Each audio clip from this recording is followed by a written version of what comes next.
Hey everyone, coinmetallurgist here.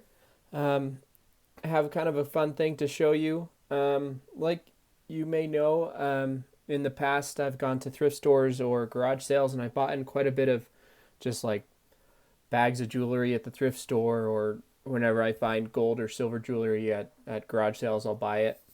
But have no training or ability of identifying gemstones at all.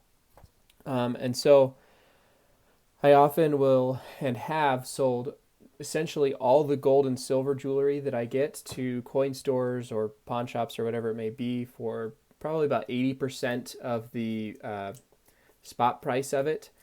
And sometimes there were stones in there. There was a piece of jade I had once that people later on told me, well, oh, that piece of jade was probably worth $1,000. And I was like, shoot, I just got whatever its weight was in 14 karat gold.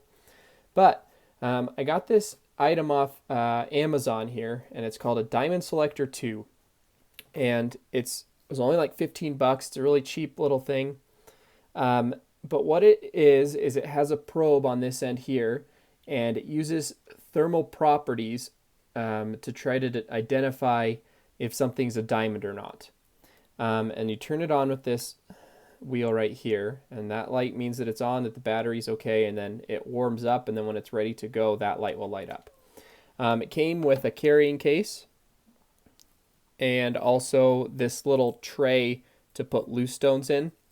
It's a little bit more complicated than I expected it to be. I thought, oh, I'll just take it and you point it on whatever you want, and that's all you have to do with it. But your one hand has to be touching this metal plate on the back, and if like the piece of jewelry or if the stone is in a piece of jewelry, your other hand needs to be on the metal of the other piece of jewelry. If it's a loose stone, that's why you use this tray, and then your other hand touches that tray. And then also, because it uses thermal properties, depending on the ambient temperature of the room, and also depending on the size of the stone, you kind of have to adjust for that, which I don't know if that really helps you in accuracy.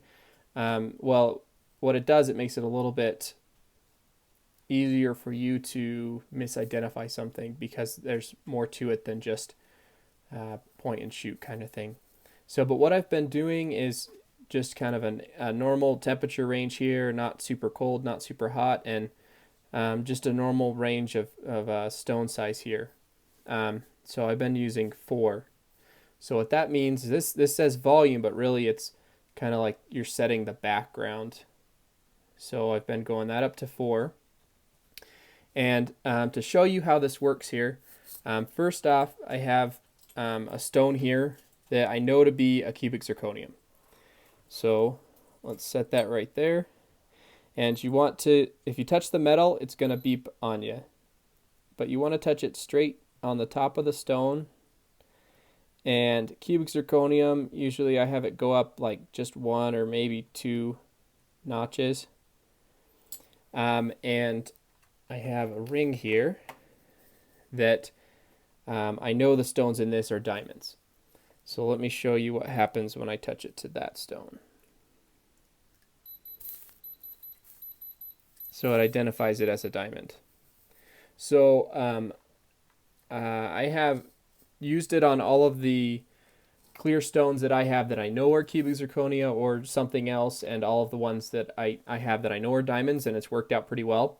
And so then what I did is I went through all the different little bags of jewelry I had and whatnot, and pulled out everything that was a clear stone. Even the ones that I was like, oh yeah, I know this one's plastic or definitely not real, like one like this, or like where they have a ton of these things and just a necklace where I know they're fake. And I just tried it on a bunch of different things to kind of get a feel for how it works and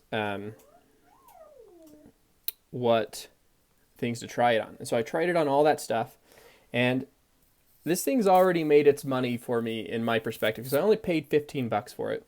If I would have bought it a long time ago, I may have found some diamonds or different stones in jewelry that I've already sold. But when I was looking through everything, I found a little tiny earring with a purple or bluish stone on it that is white gold, 14 karat white gold. And so I already got that off my adventure through this. But then I did end up finding 4 little tiny diamonds. And let me show you what I found. And I removed them from what they were in. The one is very, very small, and then were 3 of them that are about, I think, 5/100ths of a carat. They're very small. I don't have a scale where I can weigh them, but I just measured their size to try to get an idea of what their carats are. So they're not very valuable, but the piece of jewelry that had the 3 larger of them, was this piece, and I saw this and I thought, I should check that if it's gold again, seeing as it had diamonds in it.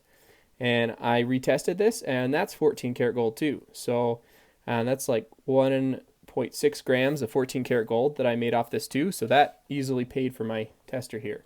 So let me test one of these for you. And I told you and I showed you the piece where it had 3 diamond slots in there, and I only have 2 of them in here. Unfortunately, when I was getting them out, I dropped one. Oh, stop, bud. Don't cover the camera, please. I dropped one in the carpeting and never did recover it. I looked and looked and looked and wasn't able to find it.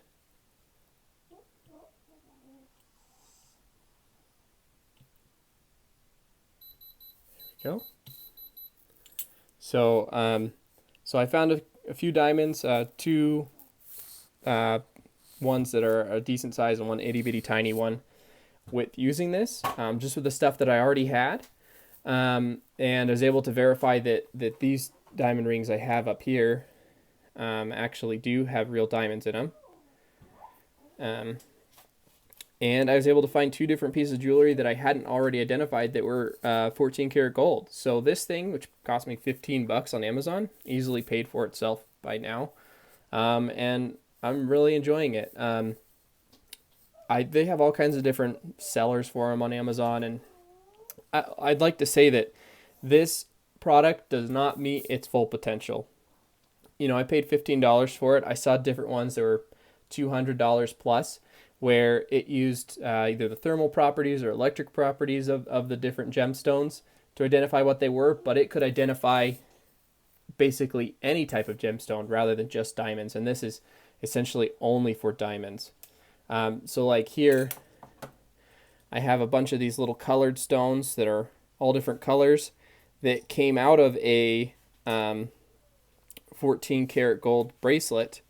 So I have some expectation that they may be not just glass. They may be, but I can't test these with this device because they're not diamonds. They're potentially some other less precious stones.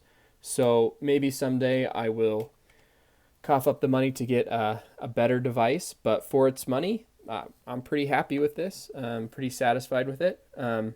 What I will do is, when I get like little stones like this, I probably won't take these little ones in, but if I do get a stone in a ring or something that it identifies as a diamond, after it does that, I'll take it in somewhere where they can verify it by someone who's more of an expert than me, where I'm just a novice at this. But